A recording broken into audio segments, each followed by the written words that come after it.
28 फरवरी 2026 को United states और Israel ने ईरान पर जॉइंट मिलिट्री स्ट्राइक लॉन्च की, जिसमें Iranian military base, missile system और न्यूक्लियर फैसिलिटीज को टारगेट किया। इस ऑपरेशन का मेन गोल ईरान के न्यूक्लियर और मिसाइल प्रोग्राम को रोकना है। इन अटैक्स के दौरान ईरान के कई सीनियर ऑफिसर मारे गए। इसके बाद ईरान ने तुरंत रिटेलिएशन किया और हंड्रेड्स ऑफ मिसाइल्स और ड्रोन इजराइल और मिडिल ईस्ट में मौजूद यूएसए मिलिट्री बेस पर लॉन्च की। कॉन्फ्लिक्ट जल्द ही रीजनल वार जैसा हो गया, जिसमें लेबनान, इराक और गल्फ कंट्रीज भी इनडायरेक्टली इफेक्ट। रिपोर्ट्स के मुताबिक इस वार में 1000 से ज्यादा लोग मारे गए और हजारों लोग इंजर्ड। ईरान ने स्ट्रेट ऑफ हार्मोज को ब्लॉक करने की वार्निंग भी दी, जिससे ग्लोबल ऑयल सप्लाई और वर्ल्ड इकोनॉमी पर इम्पैक्ट पड़ सकता है। एक्सपर्ट का मानना है कि अगर ये कॉन्फ्लिक्ट और बढ़ता है तो ये पूरे मिडिल ईस्ट को अनस्टेबल बना सकता है और ग्लोबल टेंशन को और इंक्रीज कर सकता है। The origin of conflict, Israel और ईरान के बीच कॉन्फ्लिक्ट का शुरुआत 1979 के ईरानियन रिवॉल्यूशन के बाद हुआ। इससे पहले ईरानियन और इजराइल के रिलेशन इतने खराब नहीं थे, लेकिन रिवॉल्यूशन के बाद ईरान के नई गवर्नमेंट ने इजराइल को अपना एनिमी डिक्लेयर कर दिया और इजराइल को एक लेजिटिमेट कंट्री मानने से इनकार कर दिया। ईरान का मानना है कि इजराइल ने फलस्तीन के लैंड पर इलीगल ऑक्यूपेशन किया है। इसी वजह से ईरान मिडिल ईस्ट में कुछ ग्रुप को सपोर्ट करता है, जैसे हिजबुल्लाह और हमास, जो इजराइल के खिलाफ लड़े। दूसरी तरफ इजराइल का सबसे बड़ा डर ईरान के न्यूक्लियर प्रोग्राम से। इजराइल अमेरिका को लगता है कि अगर ईरान न्यूक्लियर प्रोग्राम बना लेता है तो पूरे मिडिल ईस्ट का पावर बैलेंस बदल सकता है। इसी टेंशन की वजह से कई सालों से दोनों कंट्रीज के बीच शैडो वार चल रहा है, जिसमें साइबर अटैक, सीक्रेट ऑपरेशन और इनडायरेक्टली मिलिट्री एक्शन शामिल। Why the conflict is escalated. Israel Iran के बीच टेंशन कई ईयर से चल रहा था, लेकिन रिसेंट ईयर में सिचुएशन और ज्यादा सीरियस हो गया। सबसे बड़ा रीजन है ईरान के न्यूक्लियर प्रोग्राम। इजराइल और यूनाइटेड स्टेट्स को डर है कि फ्यूचर में न्यूक्लियर वेपन्स डेवलप कर सकते, जो इजराइल के सिक्योरिटी के लिए बहुत बड़ा थ्रेट बन सकती है।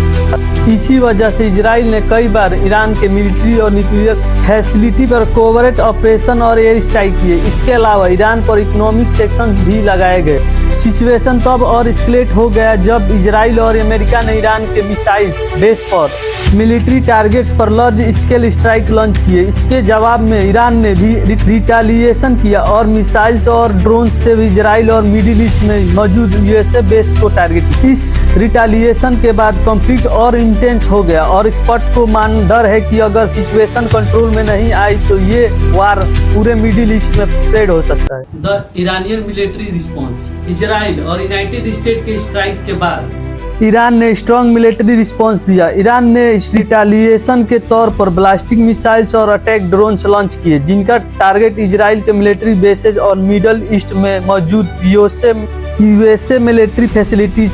ईरान की मिलिट्री स्ट्रेटेजी का मेन फोकस था अपनी डिफेंस कैपेबिलिटी को दिखाना और इजराइल और अमेरिका को वार्निंग देना कि किसी भी अटैक के जवाब दिया जाएगा। रिपोर्ट्स के मुताबिक ईरान ने अपने एडवांस मिसाइल और ड्रोन टेक्नोलॉजी का यूज किया, जो लॉन्ग रेंज टारगेट को हिट करता। इसके अलावा ईरान के बैक ग्रुप्स जैसे हिजबुल्लाह ने भी इजराइल पर अटैक्स इंटेंसिव किया।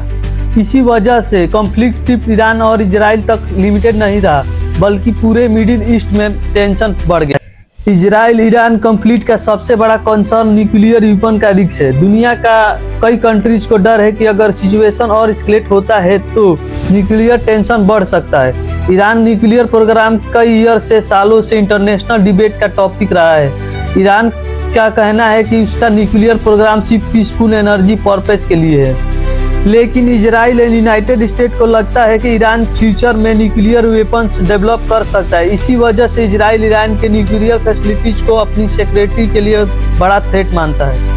एक्सपर्ट्स का मानना है कि अगर न्यूक्लियर वेपन्स किसी भी तरह से कॉन्फ्लिक्ट में इन्वॉल्व हो गया तो इसका इम्पैक्ट सिर्फ मिडल ईस्ट तक लिमिटेड नहीं रहेगा, ये पूरी दुनिया में सिक्योरिटी और इन्वायरमेंट के लिए डेंजरस हो सकता है।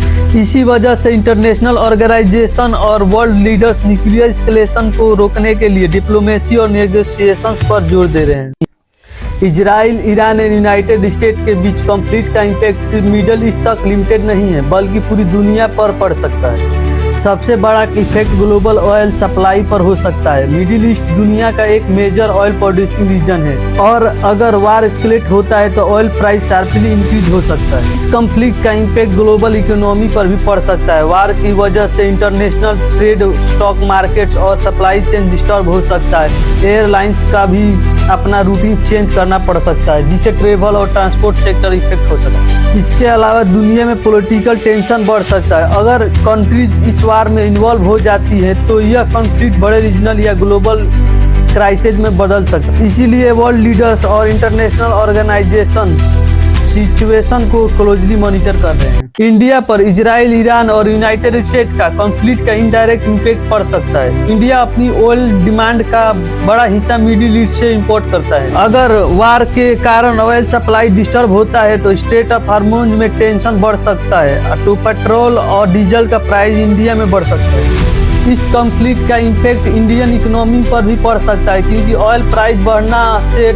ट्रांसपोर्ट और प्रोडक्शन इंक्रीज हो जाता है।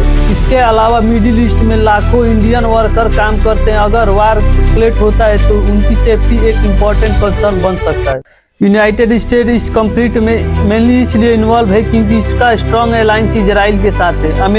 अमेरिका के सालों से इजराइल के पॉलिटिकल, इकोनॉमिकल और मिलिट्री सपोर्ट करता आया है। अगर इजराइल पर कोई बड़ा सिक्योरिटी थ्रेट आता है तो अमेरिका अक्सर इजराइल को सपोर्ट करता है। दूसरा बड़ा रीजन है ईरान का न्यूक्लियर प्रोग्राम। अमेरिका का लगता है कि ईरान न्यूक्लियर वेपन्स डेवलप कर लेता तो मिडिल ईस्ट में पावर बैलेंस चेंज हो सकता है और इजराइल की सिक्योरिटी को खतरा हो सकता है। इसी वजह से अमेरिका ईरान पर सैंक्शन लगाता है और उसके न्यूक्लियर प्रोग्राम को लिमिट करने की कोशिश करता रहता है। इसके अलावा मिडिल ईस्ट में अमेरिका के कई मिलिट्री बेसेज और स्ट्रेटेजिक इंटरेस्ट भी हैं। इसीलिए अमेरिका चाहता है कि रीजन में स्टेबिलिटी बनी रहे और उसके एलाइज सेफ रहे।